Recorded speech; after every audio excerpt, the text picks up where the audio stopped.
They discovered it, they read it, and they applied it. It's the golden thread that connects the titans of the self-development industry, the source that spawned millions of millionaires, the original blueprint to success. Think and Grow Rich by Napoleon Hill. Think and Grow Rich.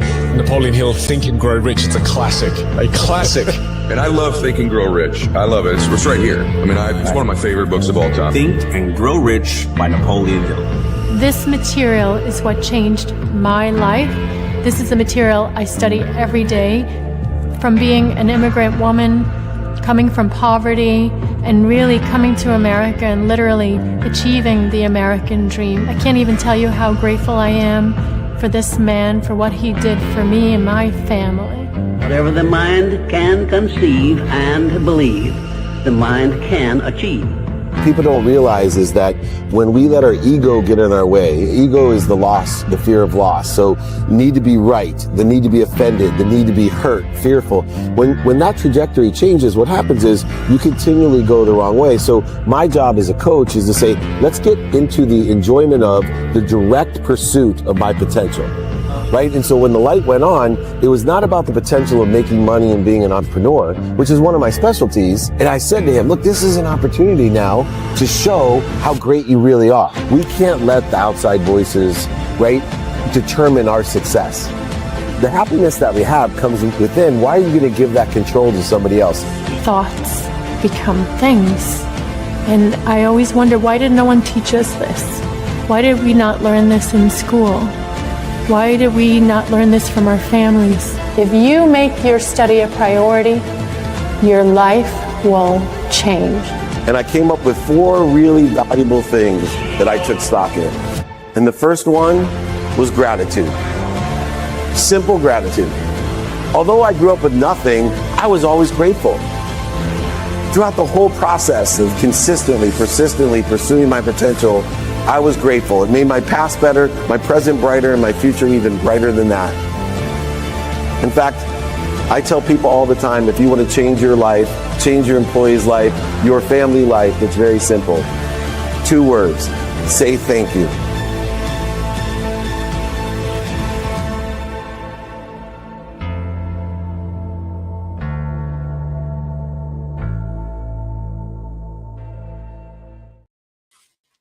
Welcome. Well, Gigi's going to put Blaine on there right away. She's on top of it. Welcome, everyone, to the Napoleon Hill training. I have my special guest today, Blaine Bartlett, co-hosting with me, moving possibilities into reality. Just want to remind everyone, we're going to be in Newport Beach tomorrow at our mastermind. Then we'll be in Vegas next week as well. We got the car wash, which includes meetups, holding courts, interviews, speeches, including masterminds or TV shows. Vegas is season 10 of Office Hours. Then to New York for our Wealth Growth Mastermind in New Jersey. Phoenix is the Professional Athlete Community Mastermind and car wash at all these. Then we have the Masters Mastermind in Augusta, Georgia with a car wash. Then back to Aspire Tour in Phoenix. And then the SoFi Mastermind. That's how you get to 200 cities a year. If you want to be informed or invited, make sure you text us 949-298-2905, 949-298-2905. Be informed and invited. And today's training, is always, if you'd like the training guides and exercises or my book for free, it's david@dmeltzer.com. david@dmeltzer.com for our books, guides, exercises for free as well. And we are going to train today, Blaine and I, in a discussion, a fireside chat about the power of paradox. There's so many paradoxes, and it's because the universe has force and counterforce to it. But let's start by welcoming my mentor.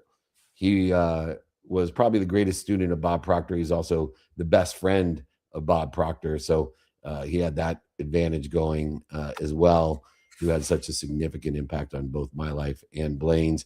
Blaine Bartlett, welcome to the Power of Paradox training here with the Napoleon Hill Institute. Hey, David, it is a pleasure to be here. I've been looking forward to this all week. Yeah, well, I look forward to making this a habit as well and having you join me. Now, are you going to be staying afterwards to answer questions as well? Yeah, I can do that. I've cleared my calendar a bit here, so I can stay up to a half an hour if we've got. Beautiful. All right. Well, we'll run this sucker till 12:30. I got to go celebrate lunch with my birthday boy who passed his driver's test. He So did. Oh boy. 27 years of carpooling is ended. We are no longer carpool. I got another designated driver in the system. This is beautiful. Anyways, let's get right to it. One of the most, Blaine, one of the most powerful ideas that we can understand in business and life is paradox. If you've ever read Dr. David Hawkins with Power versus Force, and the paradoxes that exist between those, paradox is when two ideas that seem contradictory are both true at the same time. We work harder, but learn to relax more. We give more and somehow receive more. We let go of control and our influence grows. Our minds want simple answers, but life rarely works that way. The highest performers don't eliminate paradox, they learn to operate inside of it. When understanding paradox, we stop fighting reality and start working with it in the flow. And today I want to explore with you paradoxes that show up in business leadership and personal growth and how we can use them to guide our decisions and our actions. I'm going to start with one of my favorite paradox, the hard things paradox. And I call it cutting your right, if you're right-handed, cutting your right hand fingernails first. Avoiding difficult conversations, decisions, responsibilities may feel easier in the moment, but it often creates bigger problems later. When we face challenges early, we strengthen our relationships, business, and personal growth. What have you found about this hard things paradox that can help our Napoleon Hill community members to understand how we lean into the difficult? The idea of paradox, and I love this topic. The law of polarity comes into play here if we begin to think about it in those terms. There's two ends to a stick, so both things exist, both are true.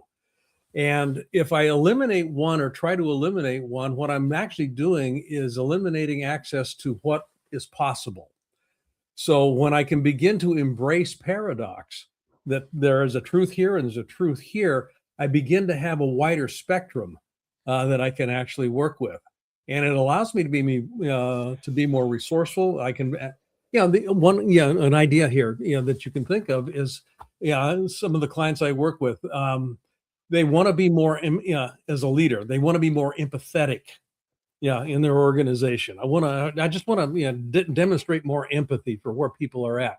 Well, you don't get empathy. You don't have empathy. You have opportunities to be empathetic. And that's the paradox, because you'll have something show up that it's kind of like, well, that really pisses me off. Okay. Now that's actually, it kind of kicks that up, but it's also an opportunity to be empathetic. So the same would be true with courage, an opportunity to be courageous. I'm not courageous. I have opportunities to be courageous. So it's part of this continuum. And I have to begin to look at it from the standpoint of life isn't happening to me, it's happening for me. Well, I think it's in the paradox of life is happening through me and the meaning that provides the differentiator. So both sides of this are true.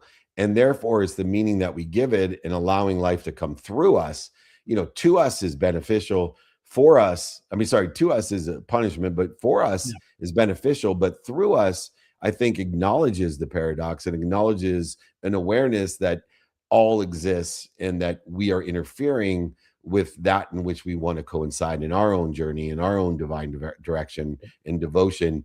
And specifically, when you're looking at the idea of this paradox in life coming for us or through us, we avoid hard things. And it is, the hard things, the struggles, the mistakes, the setbacks, where the solution already lies. It's just a lapse of time, and the meaning we give the lapse of time and the intention we give within the context of that time that allows the resolution, the resolution to appear. When you choose hard actions today, what is created in the future? Growth. More than anything else. And this kind of moves us into the growth paradox, which is the other paradox here. But the organism, and this is true of every living organism, it seeks stasis, it seeks comfort, it seeks stability. That's the paradox. So that is true. That's what the organism seeks. The only way that we actually excel in life, the only way we actually achieve in life is to be uncomfortable. We have to move outside of our comfort zone. So that is also a truth. So both of these things exist. And it's a question of which one do I feed? Which one do I feed? Yeah, and when we talk about that, and there's so many different parables and stories Yeah. about this paradox about feeding, one of the paradoxes is just because someone bleeds you doesn't mean they don't feed you. And I use as two specific examples: raising children. If anyone tells you their kids don't bleed you, they're lying. But that bleeding is a form of feeding. And then on the other side of life was the transition of my mom, who in her later years, not nearly as much as I bled her, but she bled me at the later layers of her life. And that bleeding was one of the greatest feedings for me as well. In the construct of growth and the hard things and this paradox of feeding and bleeding, how do we decipher whether bleeding is actually interfering with our success or it's actually providing us growth? I love that question. It kind of comes down to, for me anyway, and I'll just speak from my own experience. I work with this notion of for the sake of what. Yes, which you taught me, and I've propelled and promoted that because it's such a great distinction. Thank you. Yeah, and it's all about personal meaning. What matters to me? What matters? So when I'm confronted with this conundrum, the fallback is going to be what matters to me, because this will be true and this will be true. Only one of them will actually feed what matters to me, and that That's so is a smart. really important distinction to work with. Yeah, no, it really is. And meaning is so important within the context of everything, but especially paradoxes. And as you stated, instead of I'll be happy when, which is a meaning that we can give to hard situations, struggles, setbacks, failures, mistakes, etc., or defining moments, or even historical relevances, when we start looking at for the sake of what, aligned with the Napoleon Hill philosophy and institute, we then instill or empower people with with for sake of what, with a definiteness of purpose. See, there's no purpose in I'll be happy when. Purpose is in for the sake of what. Yeah, it absolutely is. And it's interesting because it's always shifting. What was important to me in my 20s is not as important. It doesn't mean that it's not important, but it's not certainly as important as what's available to me and what's important to me now in this later stage of my life. Both of them exist. Right. Both of them exist. And that's hard for people to comprehend. Yeah.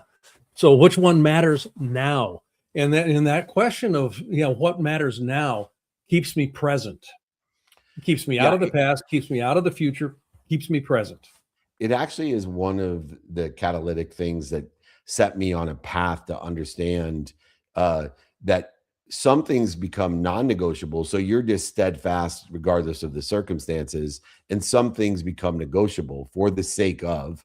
And I think it's important to have those distinguished behaviors between no matter what happens tomorrow, I'm going to spend a minimum of time on my sleep, my health, my family, my faith, my finance, the study of time and the study of relativity. But negotiably, I'll use the Eisenhower matrix, for example, according to the circumstances of the day. Here's how I'm going to prioritize my non-negotiable behaviors within the context of knowing for the sake of what am I present, for the sake of what am I doing, saying, thinking, feeling, and believing in the 24 hours of activities that I get every day, except for the last day of my life when I'm cheated. Now, if anybody would like the bleeding and feeding exercise, I'd love to send that to you. Email me, david@dmeltzer.com, along with the training today in my book, david@dmeltzer.com. You can get the feeding and bleeding template and exercise. Now, one of my favorite paradoxes that you've coached more people, including me, you coach, but you've coached more people than most people on earth. And this is a paradox that is so hard as a coach, teacher, and a mentor. It's, the slow then suddenly paradox. Things happen very slowly and then all of a sudden. And so people that we work with get attached to an outcome and get impatient and they quit. How does this paradox impact people? Because I think it's the most difficult in entrepreneurship. The part of the difficulty is, we live in a very interesting reality structure, space-time. Embedded in space-time, and this is really, it's an embedded component, is scarcity. There's not enough time. There's not enough distance. There's not enough. So embedded in the context of space-time is this notion of scarcity. So when I'm looking at this slow suddenly paradox, most people will gravitate towards, I've done everything I said I was supposed to do. Where is it? Okay. And the scarcity comes into play. It's, I haven't devoted enough time to it. I haven't devoted enough resources to it. One of the ways that I work with that with the clients with whom I work is it's already happened. I just haven't arrived yet. Yeah. Just that little meme. It's already happened. I just haven't arrived. Everything is it's already happened. Already happened. What am I doing to interfere with it? So that's part of it. Yeah. Right. And sometimes the interference is thinking that I can actually do something. Nah. Good point. Yeah. So in the study of Sufism, there's a notion of effortless efforting. Yeah. I'm going to do stuff. I'm going to do stuff in my life. But Napoleon Hill and Neville Goddard talk about the fallacy, the illusion, the delusion that I can do anything to make a difference. I do stuff, but the universe is working at its own pace, in its own speed. 38 billion years it's been delivering results. Yeah. Who am I to think that it won't deliver results? Yeah, and part of that is faith, because in the paradox of the slow then suddenly paradox is the fact that today in the present, my behaviors may be aligned with where I want to be or better, but the evidence is not. The evidence is usually non-existent, or even worse, the evidence that we see today is contrary to where we want to be or better, even if our behaviors today, and maybe even for the last few weeks, months, or years, have been aligned with our divine direction. The evidence today is non-existent or contrary. Therefore, it takes faith to understand the slow then suddenly paradox, that who am I to interfere with what's already done? Exactly. And the part of that paradox is I look at my physical reality and I see something. Well, this is the truth. It does exist. But faith is in the unknown. It's already happened. I just haven't arrived. I have to, that faith is the paradox. It is real. It's a truth. So both truths exist simultaneously. Which one do I feed? Yeah, and Napoleon Hill and many others, Bob Proctor, we all talk about the rule of 72 as applicable to money, but it actually applies to behaviors that, it takes about 90% of the time and effort to get to 25% of the way there when things are doubling. So you go from 25% of the way there to 50 to 100 in the last 10% of the effort, time, etc.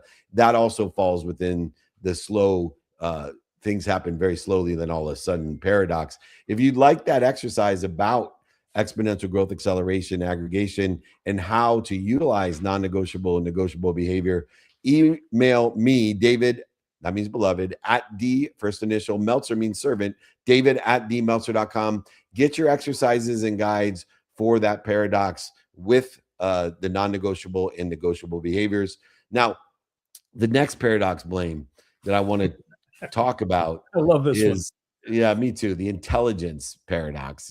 As we grow in knowledge and experience, we often realize how much more there is to learn. I call it the farther you go, the less you know paradox. Yep. And I used to use this when my mom told me to study. I would tell her, Mom, the more I study, the more I know. The more I know, the more I forget. The more I forget, the less I know. So why study? But more importantly, it didn't work. So many respect. But there's a difference between awareness and learning. And I think that's where the paradox lies. I know you have shed some great light onto me about awareness and how learning elevates our awareness, and our awareness is different than understanding how much we know. Yeah, it is absolutely. Oh, yeah. Learning is integrated awareness. Mm, And that's one way to think about it. Until it's been integrated into my experience, into my body, into my whole self, it remains just information. And information by itself actually is pretty useless. mm. So does it exist? Yes, it exists. But it's the integration of it. This is where intelligence comes into play. Yeah, The integration. inspiration. Yeah, inspiration, intelligence, intuition, information is taking thought into form, but it Exactly. needs that integration in order for it to have an elevated awareness or a materialization, monetization component to it. Um, how about questions and suggestions within the intelligence paradox? How important is it that we're more interested than interesting? That we don't have a need to be right, offended, separate, or inferior, or superior in this intelligence paradox, because so many people use comparative analysis. They use their ego to feel more Mhm. intelligent than other people, when that has nothing to do with how much you know, or what level of awareness or frequency you're living. The paradox there is oftentimes we'll ask questions to confirm a bias that we have. And I want to be able to use questions to um, illuminate something I don't know. And Mm, s- questions serve two purposes, as far as I can tell. One is obvious, it's the gathering of information. The second is it points direction. So if I'm looking as a leader to cause movement in my organization towards a specific outcome, the nature of the question I ask is really important. I want to ask questions that will cause people to search in the direction I want them to go.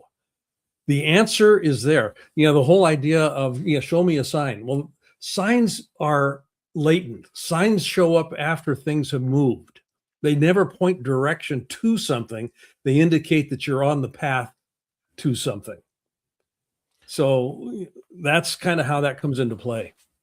yeah, I think understanding open minds and how they're relative to the open questions that we ask about what they like, don't like, know, don't know, works and doesn't work, and provide value, because that sets as a platform or a premise of, would it help you if I gave you more of what you like, or more of what you know, or Mhm. more of what's working, or take away what you don't like or don't know, or what's not working, which leads into a real paradox that so many people fall into. I think people don't understand the difference between discipline and devotion. So many people, like I was when I was young, I was so busy working, I'd forget to make money. I was so disciplined in working, I'd forget to make money. I was so disciplined in working, I forget to take care of my health. I was so disciplined in working, I forgot to take care and to spend time with my family, when the only time or thought about working was, I'm going to do this so I make more money, have more time with my family, and be healthier. And completely stuck in the effort paradox, that trying to force, as you mentioned earlier, outcomes can actually reduce or resist performance. Yeah. And Napoleon Hill talks about in his book, Outwitting the Devil, drift. One of the ways that drift begins to appear is when we get so fixated on an outcome, as an example, that we begin to lose connection to the environment is moving us away from what we want. Our behavior is moving us away from what we say we want. And we start correcting for that behavioral move, and the destination starts to, because we're shifting for behavior, we're compensating for drift and behavior. We don't really compensate for the need to reorient back to what matters. So So that's where that comes into play. yeah, no, and it is, and by the way, if anybody wants the open-minded, open question guide, once again, email me, david@dmeltzer.com. I always need my commercial breaks to get everybody the exercises, guides, and books. David@dmeltzer.com if you want that. We actually can create resistance by our effort, and Absolutely. Wayne Dyer, one of our other mentors and friends, would always say, I think you got it from Xander's, what you resist, persist. Um, in the context of resistance being a force and an effort, right? It takes effort to resist. It is a force. And as Hawkins, as I mentioned earlier, always said, right, force creates a counter force. How can we get people to understand within the context of the effort paradox, what you resist persists, and you have to still be active to surrender, but not control in the surrender? And surrender is the key word there. I really think that is the key word. Michael Singer talks about this in his Best Surrender book. Experiment. Yep. Great book, that and The Untethered Soul. The universe is continuously conspiring, and it is a beneficent universe. I firmly believe that.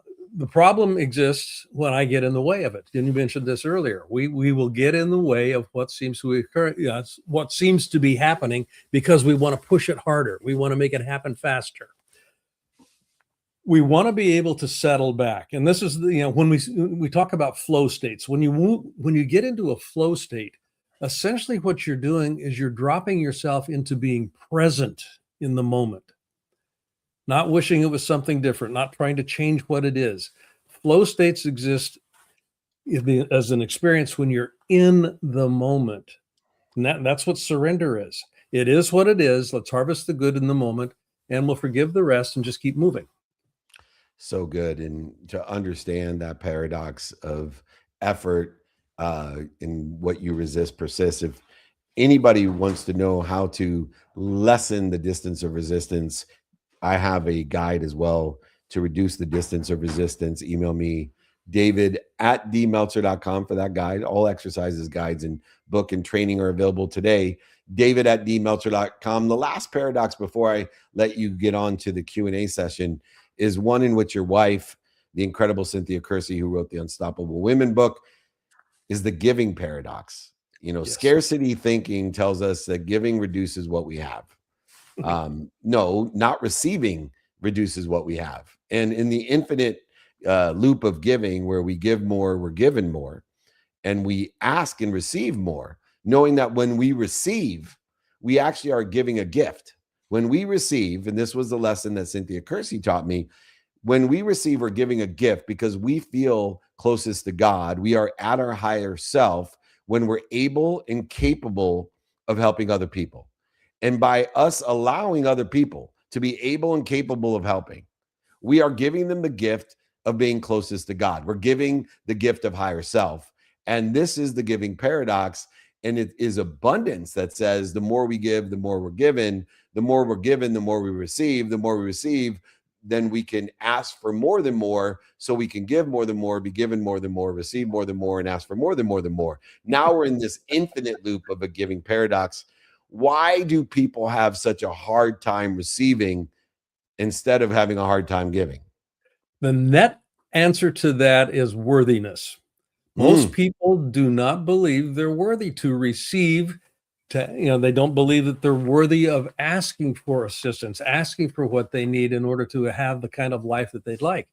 And that is, that just flies in the face of what is true in the universe. The universe is abundant. It doesn't concern itself with worthiness. Nature, when you look at nature, there is nothing in nature that serves exclusively as a center of accumulation. Everything serves as a center of distribution in some way. Everything is always giving, and as a consequence, there's got to be something in nature that's always receiving. There's nothing in nature that questions its worthiness. It just is, it just bees. Crazy. It just bees. It does. And there's a reciprocity that dials in a thriving environment. That reciprocity flourishes. There's giving, receiving, giving, receiving, giving, receiving, and it's a jungle out there. Hallelujah. So good. The paradox of giving. If you want the exercise on the infinite loop of giving and the giving paradox, email me, david@dmeltzer.com. The infinite loop of giving will not allow you to live in scarcity. There's a zero-sum game. People don't realize that money, for example, is a man-made construct. The more love you give, the more you receive. The more generosity and kindness you give, the more you receive. But money is like a chair. The more chairs you give, the more you won't receive. Unless you give the chairs, then you use gratitude and forgiveness to see all that you're given from giving the chair, then receive it because you're worthy, and then ask for more chairs or more than more chairs. That's how the infinite loop will work. Get that guide exercise, David at dmeltzer.com. Blaine, when we look at these lessons today that we shared, there's a clear pattern that emerges. Yep. Success is rarely about forcing an outcome. It's about understanding the deeper principles that guide growth for the sake of what you desire in your divine direction. We all face hard things early in life, so it becomes easier later. We accept discomfort because it signals growth. We stay patient because progress compounds. When we align ourselves with these paradoxes, today, all available to you, we stop chasing success and we begin to clear the way to attract it. And these contradictions, these paradoxes we once struggled with become the very forces that move us forward.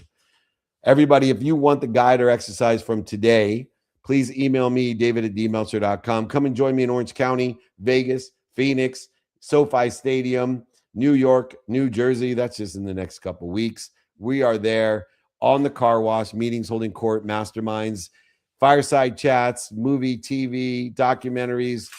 We are working on it all. Just stay informed and stay invited. David@dmeltzer.com. Join our text community, 949-298-2905.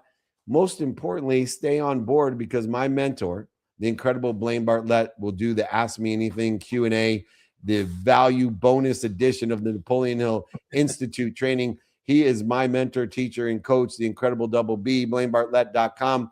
He'll move your possibilities into a reality. Blaine, thank you so much for carrying the torch. Thank you for carrying on. I'm going to let Nick set the room with you, help you out, bring on the questions for you. I will see you soon. God bless everybody. I'm out. Thanks, buddy. Thank you. All righty, Mr. Blaine. It is always good to see buddy? you here. And David, if you can, perfect, mute yourself. Thank you so much. Mr. Blaine, how are you today, my friend? I could not be better, Nick. Thanks for asking. Oh, of course. It's always such a pleasure to be here with you. And now, ladies and gentlemen, as we open things up for Q&A, for everybody that's joining us here online, make sure to put your questions for the Double B, that's Blaine Bartlett, in the chat. And then for all of our friends that are live here in the Breakfast with Champions on Clubhouse, which is the best room and community on Clubhouse, make sure if you're in the audience, use the hand icon to request to join the stage as you have your questions for Blaine here today. And if you're already on stage and have a question for Blaine, please just put a quick note in the room chat, and I will be happy to pass the mic over your way. And of course, Blaine, I want to be respectful of your time. How much time do you have here for this special Q&A session this afternoon? I've got till the top of the hour. Okay, beautiful. Awesome. So we'll get rocking and rolling. We got a ton of friends here on Clubhouse, and I have the queen of questions, which is Colleen, ready to rock and roll with the first question of the day. So Colleen, why don't you unmute yourself and kick us off? Thanks, Nick. Thanks, Dave and Blaine. Blaine, as a longtime mentor of mine as well, one of the paradoxical questions I think comes up for me is the idea of letting go, which allows you to create more control in your life. What practice do you use in reconciling where you need to let go of things in order to create more control in your life? Oh, Colleen, that's a great question. The practice that I work with, and this is more of a meditation, people will confuse. I'm sorry. We got you loud and clear. Sorry about that. Right, cool. I accidentally hit the mute button. We are good, Blaine. Keep rocking and rolling. Yeah. When you think of meditation, just generically, most people think that it's an exercise in quieting the mind. It's actually an exercise in starting over. So when we think about how we get to be successful in life, it's not a one and done. The idea of sustainable success has to do with developing the capacity to continuously start over. Where we run into difficulty is we hang on to what we think was working. If I can just replicate this again, I'll continue to be successful. That's not how life works. Yeah, if we're hanging on to what was, we're going to just replicate what was. We're not going to be moving into new territory. So that begins to inform what is it that I'm going to be letting go of. Now, the practice of meditation, I quiet my mind and all of a sudden this noise comes through again. So I have to start over. I want to develop the capacity to continuously start over.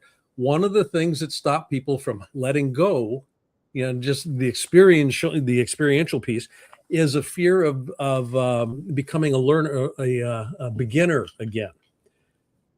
And so I find, for me, Colleen, I took up juggling a number of years ago because I wanted to be a beginner. And it was a very low threat way for me to do that. So I didn't start with balls. I started with handkerchiefs. Yeah, so they would float. But the idea of being a beginner, being willing to make mistakes, being willing to look foolish. And I did this in a training environment. I actually would invite people up on stage, and we would learn how to juggle together using these handkerchiefs. But the idea of being willing to be foolish, being willing to move back into a learner state, a beginner state, is really important if I want to look at how I sustain success in my life. I love that. Thank you so much. You bet. Great question. Awesome. Thank you, Colleen, for kicking us off on the right foot. And now it's time to pass it over to Desmond, who is patiently waiting here on stage with the next question. So, Desmond, my friend, why don't you unmute yourself and keep us rolling with the next question for Mr. Blaine? Hey, Mr. Blaine. My question is referring to the slow and subtly paradox. And that is, when someone is in the slow phase and starting to lose faith, what are some signs that you would look for to tell the difference between keep going and that this actually needs to change?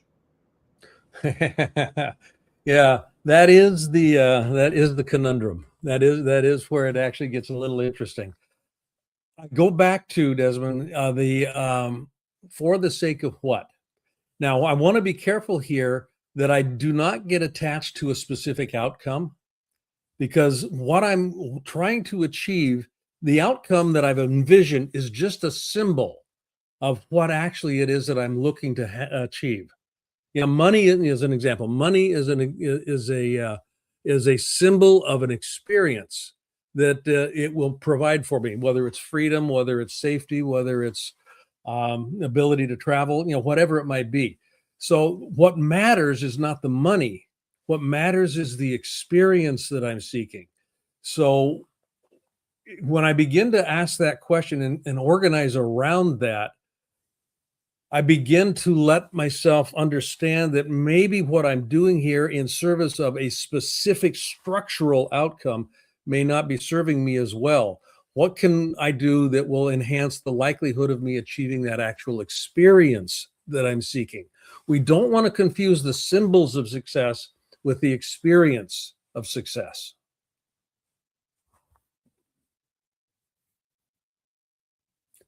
Does that help you? Absolutely, it does. He said, absolutely, it does. And Desmond, we want to thank you for bringing the fire with these great questions, both you and Colleen kicking us off. Blaine, we got a good friend of ours, which is Robin, who's now on stage here on Clubhouse. So Robin, it's always good to see you here. Happy Wednesday. Why don't you unmute yourself and keep us rolling with the next question? Awesome. Happy Wednesday, Nick. Thank you very much. So, hi, Blaine. My question for you today is, how do you encourage creative thinking and innovation within an individual and an organization?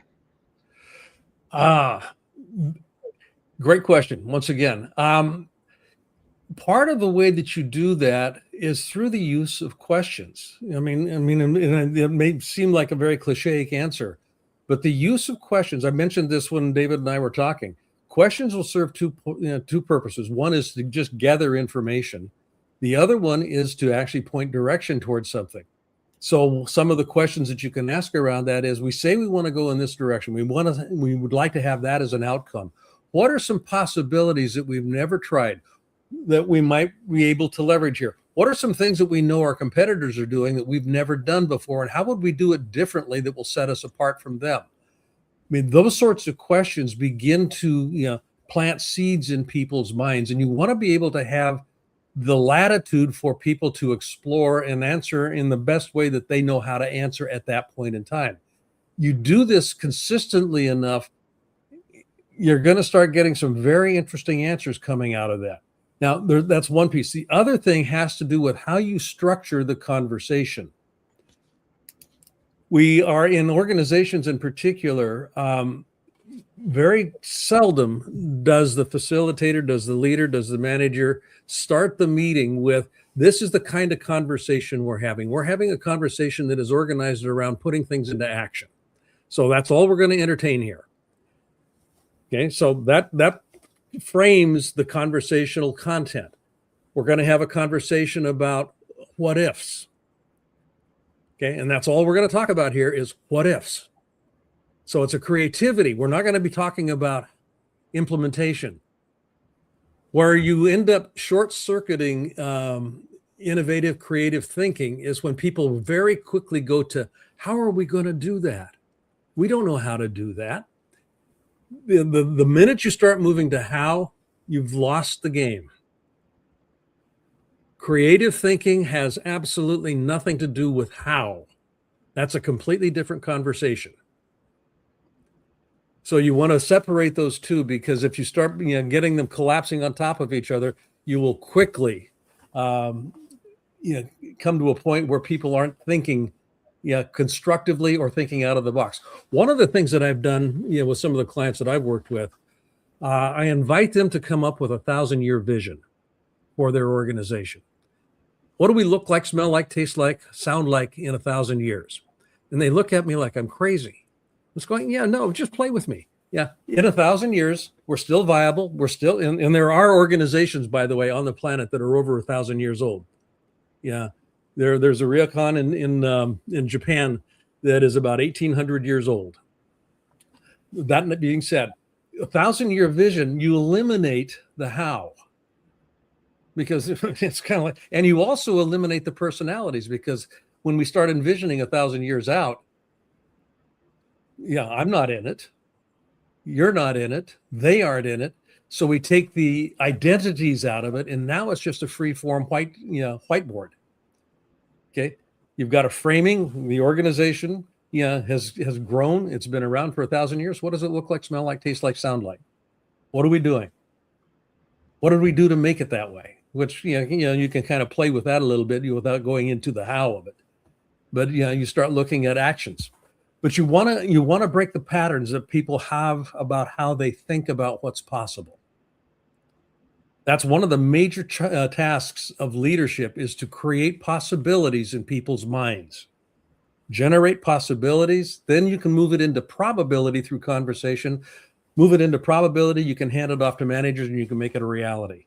So leadership moves through management. Management, puts it into practice. Possibility into probability, probability into reality. Does that help, Robin? That was amazing. Thank you so much. I appreciate that answer. You bet. Beautiful. We're going to keep this train rocking and rolling. And just as a quick reset of the room here, as we're knocking on the door of what is the fourth quarter of this incredible Napoleon Hill Institute training with, of course, the chairman, David Meltzer, and our very, very special guest, Mr. Blaine Bartlett. Now, with that said, this is the Ask Me Anything portion. So Blaine is so gracious with his time. He is sticking around and doing some Q&A with everybody in the community. So for everybody that is joining us online, of course, as we are live everywhere, make sure you are putting your questions into the chat. And for any of our friends here on the Breakfast with Champions on Clubhouse, the best room and community on Clubhouse, if you're in the audience and have a question today, please use the hand icon to request to join the stage, and we will bring you up. And of course, if you're already on stage, please just put a quick note in the room chat, and we will be happy to pass the mic over your way. Blaine, I'm going to show some love to our friends here online for the next question of the day. So we have Jamichael, who is writing to us and saying that you mentioned integrated awareness. Can you expand a little bit more on the integrated learning aspect of that process that you spoke of? And of course, sharing his gratitude for being a part of the conversation and for you taking the time. So what do you got for us, Mr. Blaine? Yeah, Jamichael, great question. I love the way that you actually positioned this. Integrated awareness. First of all, I notice what I'm noticing. Most people do not notice where their attention goes. Our attention gets hijacked on a daily basis. Squirrel. And then all of a sudden we're looking over here. The idea of awareness creates possibilities. An expansion of awareness creates visibility into choices that I didn't know existed before, or that I was actually not paying attention to. So that that awareness opens up, the sandbox, so to speak, here. Then I've got all kinds of stuff to play with. The integration piece, and I'd like you to imagine when you first learned to ride a bike. You probably saw somebody doing it, and you learned to walk, so you had some sense of what balance was about. But you've never, at that point in time, had never been on a two-wheeled instrument where you didn't have your feet bilaterally on the ground. They were now just kind of suspended in the air on these little pedal things that had no contact with the ground. Where does balance come in? You had to figure out. That's the integration process. It begins to live in the body. So integrated awareness is essentially me taking a noticing and beginning to look at what are the elements that are important in that noticing, and taking them, literally, there's a word, grokking. They become part of my beingness. I take them in, I start practicing with them, I start playing with them. This is how we begin to develop, what we generically call mindset. And another word for it is our paradigm structure, our belief systems. It's through the use of repetition. So I practice this. I practice getting on the bike. I take the training wheels off eventually. And then I wobble down the street and I start to get a sense of where's my center? Where's the balance piece? Where's the balance point? And that's from a body standpoint, from a physical standpoint, that's where I begin to integrate. The same is true with information and knowledge. I begin to integrate it into my way of thinking. It's not a one and done. There's a practice associated with it. The old euphemism of practice makes perfect. It doesn't. Practice makes habits. And what we want to be able to do are practice things that are going to generate the kind of habits that are consistent with producing the results that I say I'd like to have. So that habit development is what the integration process is actually about. And I want to do that in a way that I keep my awareness alive. And this is where, David and I talked about for the sake of what matters to me. I want to be, because I will start practicing things today that will serve me for a while. But in 10, 15 years, I may have to relearn something or unlearn and do something different. So that integration process is an ongoing dynamic. It's a process of learning, unlearning, and relearning. Beautiful. And thank you so much, as always, Blaine and Jamichael, for the question. We're going to go back to our friends on Clubhouse, the best room and community which is, of course, the Breakfast with Champions community. Let me see here. We got the wonderful Marco Antonio, who is locked, loaded, ready to go with the next question. Marco, my friend, you got a lot of interference there. Let me see. We're going to pass on from Marco for right now. We have Allie, who is on stage and I know has a clear connection. So Allie, happy Wednesday. Why don't you unmute yourself and carry us on with the next question? Happy Wednesday. Thank you, Nick. Hi, Blaine. Hi, Allie. As someone who's heavily on a journey leaning into her faith right now, my question for you is faith a form of knowing, or does it only exist in the absence of knowing? Faith is a form of trusting. Think about it that way. Faith is the acknowledgement of the reality of the unseen. That's essentially what faith is. It's the acknowledgement of the reality of the unseen. And what we want to be able to do is keep the faith. Well, we keep coming back to that idea that what I'm desiring, what I'm tracking for, does exist. It does exist. I may not notice it from a physical perspective as I look around my world, but it does exist. And when we think about, the whole notion of it's already happened, I just haven't arrived. One of the things that I actually am talking about there, Ali, is, everything exists on first of all, everything vibrates. I'm going to get a little woo-woo with you here. A little, I love this. Yeah. There's frequency structures on everything. My phone, It doesn't, I mean, it vibrates obviously when it rings, but the material in it is vibrating at a very specific frequency state. And anything that is on that frequency state is available to anything else that's on that frequency state. So faith in part has to do with moving myself both spiritually, but also emotionally, intellectually, and eventually physically. And I can feel it in my emotions to the frequency band that what I desire lives on. When I move myself to that frequency band, everything that is on that frequency band is now available to me. It was always present, but I wasn't literally paying attention in a way that made it visible, in a way that made it useful for me. And it's literally a transformative phase change into a different frequency structure.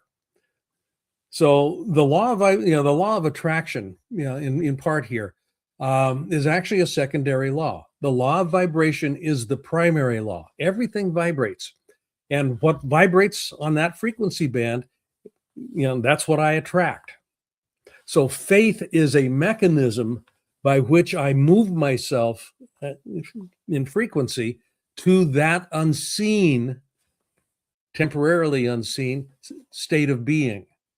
And if I hold that long enough, if I hold that consistently with high fidelity, things will begin to be accessible by me and can be used by me at that point in time to manifest what I say I'd like to have. It's already created. It exists on that plane. Very powerful. I appreciate you. Spot on for me right now. So thank you. Thank you. Awesome. Thanks so much, Allie. And Blaine, as we wind down with the last 11 minutes here, I have Brent here who has joined us on stage with the next question. So Brent, my friend, it's so good to see you. I know David and our crew is always looking forward to seeing you when we come out to New York and New Jersey. We're going to be there next Thursday, the 26th. So let's make sure to touch base on that. But in the meantime, what question do you have for Mr. Blaine Bartlett today? Thanks, Nick. Yeah, we're holding down the East Coast over here. Thank you, Blaine. This has been a good reset. Just understanding that what are we doing to interfere with it. So thank you for that. I do always appreciate that. My question is the time for reflection. Right, we go through all these days like crazy, go. And there's all these things that we think are important, and we're doing the important things. How do you set aside time for reflection and then understanding what could be a divine detour and, changing the trajectory? I think a similar question was asked, but, I'm asking it in this way. The pause that refreshes comes to mind here, just if I'm going to be cliche. I don't do I take that back. I actually do. My morning, I'll sit in the sauna. And that is a reflective period. It's kind of marked out on my calendar. But in terms of the kind of reflection that you're talking about here, I'll take a walk in nature. I'll just, it doesn't have to be a long thing, 5 minutes. I think where people get themselves wrapped around the axle, so to speak, around this whole notion of reflection and kind of all of that stuff, is they think it takes a lot of time. It really doesn't. All I want to be able to do is push back from my desk for a moment. 5 minutes. Just take a deep breath and let the noise clear just a little bit. The power of stillness is profound. I work. The work I do is kind of codified in something that I call the soul of business. Everything has a soul. The trees that I'm looking at, the water that I'm looking at out of my office window right now, there's a soul that informs that. And I don't mean this from a religious sense.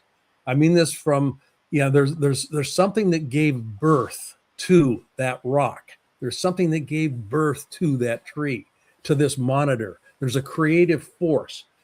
And and this is how you begin to course correct also. It wants to express itself as fully as it possibly can. Where it gets truncated, where it gets difficult for that expression to occur is when we get ourselves in a position where everything around us is so noisy that voice of expression can't actually be heard. So it may be screaming at me, but I've got so much noise going on around me and in me that I can't actually hear it.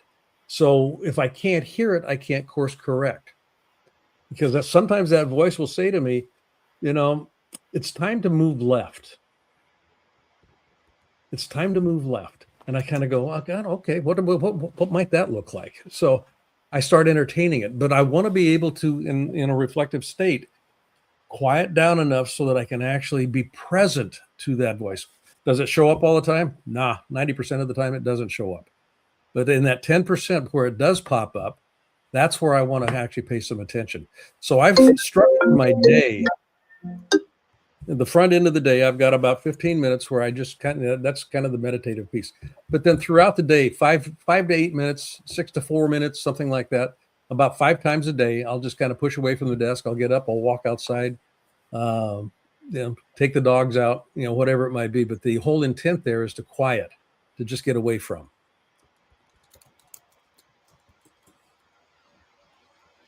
Brent, does that help? Oh yeah. Yeah, we need some quiet time. We need to let the message sink in. Yeah. Beautiful. Thanks, Blaine. You bet. You bet. Thank you so much, Brent. And Blaine, it looks like we're down to our last 7 minutes here. I'm going to pass the mic over to our good friend, Mike, who has the next question of the day. So, Mike, my friend, it is always good to see you here. Happy Wednesday. What question do you have for Blaine today? All right, I'm going to bring it back to the paradox framing. So, Blaine, in leadership and relationships, there seems to be a paradox between meeting people where they are and staying aligned with where we are going. How do we honor both without feeling disconnected to that? The idea of leadership, I'll just kind of, the way I define leadership, Mike, and this is a great question. Leadership is the activity of influencing others in order to co-create coordinated movement in pursuit of a worthy ideal. That's how I define it, and that's how I work with it. So there's basically 4 components to it. One is influencing, so we take command and control out of the equation. Command and control has no place in this particular definition. Now, there's places where I want to be in, commanding and controlling, especially if I'm a dad and I'm taking my kids across the street and I want them to learn how to do that safely, as an example. But influencing is state of being. How do I show up? People start moving the moment I enter the room before I ever open my mouth. And it has to do with the energetic body that is there. Also, there's a story about who I am that actually gets in the room before I get in the room. So people are actually interacting with that story of me before they ever get to me. And I want to be able to find ways to have congruency in that story physical match. So when I enter the room, the story and who I am actually is consistent and congruent. That's where influencing starts to make a big difference, because I'm always causing movement, and that's what leadership does. It causes movement. So the part that you're asking about has to do with the co-creation. How do I co-create with somebody? I've got an idea. This is what I'd like to do. This is where we're headed. This is what we want to make happen. I'm not going to command and control. What do I do? Well, I start asking questions. And this is where the for the sake of what comes into play. And it has to do, it sounds like this. If we do this, what will that make possible for you that you don't get to have, do, or be unless we did this? That question, you probably have to ask that 6, 7, 8, 10 times. What does it make possible for you if we did this? You begin to move people away from their preference about how it looks. And now you move them into what matters to them about this kind of movement that you're trying to produce, this outcome that you're trying to produce. And then, and this is the second part of your question that I've heard embedded in it, the coordinated movement piece is not about kumbaya. This is not a conflict-free environment. When you start looking at moving into places you've never been with people, and they are moving into places that they've never been with you, you will run into conflict. You can't not have conflict. The beauty of conflict, another word for conflict here is friction. When you rub your hands together real fast, you start to notice that it warms up. Friction or conflict generates heat. Heat is a cleansing element. It begins to burn away the stuff that's not needed. Enough heat will generate light, so it starts illuminating possibilities that we've never seen before. So part of the leadership challenge is, how do you actually facilitate appropriate conflict, appropriate friction in your organization, so that you're illuminating what's possible, keeping it in front of people, and you're also burning away, so to speak, the stuff that you no longer need. So it becomes a question of, what do we hold on to? What do we let go of? What do we need to learn new that we don't know how to do yet? And it's all predicated on that, for the sake of what? What matters to the individuals? And for example, if you've got a 10-person team, you will probably have 10 different answers to what this, whatever this is, makes possible. But it's all organized within the context of this thing that you're trying to make happen. So there's that meta structure, but then it's all built on these individual desires that matter to the individuals that are producing it. Is that useful? That friction analogy was incredible. I'm saving this and replaying this. Thank you so much. You bet. Beautiful. And we are down to our final 2 minutes, my friend. And so I want to give you the opportunity, Blaine, to make sure to invite but not obligate everybody to get in touch with you, because I know everybody has more and more questions. I got countless requests here on Clubhouse, and the questions keep flowing in the chat. So where can everybody get in touch with you to get empowered with that soul of business? You can go directly to my website, blainebartlett.com. Okay, and that's in the signature line there. But also, if you've got an email, feel free to email me at info@avatar-resources.com, which is my company. Beautiful. And thank you so much, Blaine. And of course, I know that you are going to be a repeat offender here with these Napoleon Hill Institute trainings. So I know everybody is very excited to get a more weekly dosage of the double B. That's Blaine Bartlett. And for everybody in our community, as we round things out here, we want to make sure to invite but not obligate you to come and join us in person, whether it is tomorrow in Newport Beach for our mastermind and VIP dinner. Of course, we call that, we call it a car wash. So it's going to be a VIP dinner, mastermind, TV show filming, community meetup, holding court, interview, speeches, etc. Then we're going to be off to Viva Las Vegas for Office Hours TV show season number 10, another car wash there. Then over to New York and Red Bank, New Jersey, another car wash over there. Over to Phoenix, Arizona with the pro athlete community, another car wash. Over to Augusta, Georgia for the Masters Mastermind, as we have another car wash there. And then back to Phoenix, Arizona with the Aspire Business Tour, family and community. So if you would like these invitations, but not obligations, over 200 every single year, all you need to do is text us directly at 949-298-2905. Of course, if you would like the guide and exercise from today's training, all you need to do is email David directly, david@dmeltzer.com. That's David@D, first initial, Meltzer, last name.com. And last but most certainly not least, before I let everybody go, I want to remind everybody to make sure they get their copy of David's new book, which is Don't Do Business with Dicks. You can get it everywhere, whether it's Amazon, Barnes & Noble, wherever you get your books. Or of course, you can visit dmeltzer.com/order to get your copy today. Once you've gotten your copy, all you got to do is let David know so he can send you the rest of his books completely for free. Sending you a copy, signing a copy, and even pay for shipping, folks. It's just david@dmeltzer.com. Of course, we will be back as we have lives every single day, but especially for our friends on Clubhouse, we will see you for this week's Free Friday training at 6 a.m. Pacific, 9 a.m. Eastern Standard Time. But in the meantime, enjoy the rest of your Wednesday ahead. And of course, as we always say, continue to be more interested than interesting, and be kind to your future self. And do good deeds. Hit it, Gigi. They discovered it, they read it, and they applied it. It's the golden thread that connects the titans of the self-development industry, the source that spawned millions of millionaires, the original blueprint to success. Think and Grow Rich by Napoleon Hill. Think and Grow Rich. Napoleon Hill, Think and Grow Rich. It's a classic. A classic. And I love Think and Grow Rich. I love it. It's right here. I mean, it's one of my favorite books of all time. Think and Grow Rich by Napoleon Hill. This material is what changed my life. This is the material I study every day. From being an immigrant woman, coming from poverty, and really coming to America and literally achieving the American dream. I can't even tell you how grateful I am for this man, for what he did for me and my family. Whatever the mind can conceive and believe, the mind can achieve. People don't realize is that when we let our ego get in our way, ego is the loss, the fear of loss. So need to be right, the need to be offended, the need to be hurt, fearful.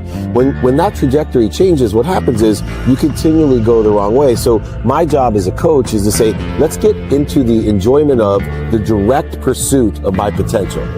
Right? And so when the light went on, it was not about the potential of making money and being an entrepreneur, which is one of my specialties. And I said to him, look, this is an opportunity now to show how great you really are. We can't let the outside voices, right, determine our success.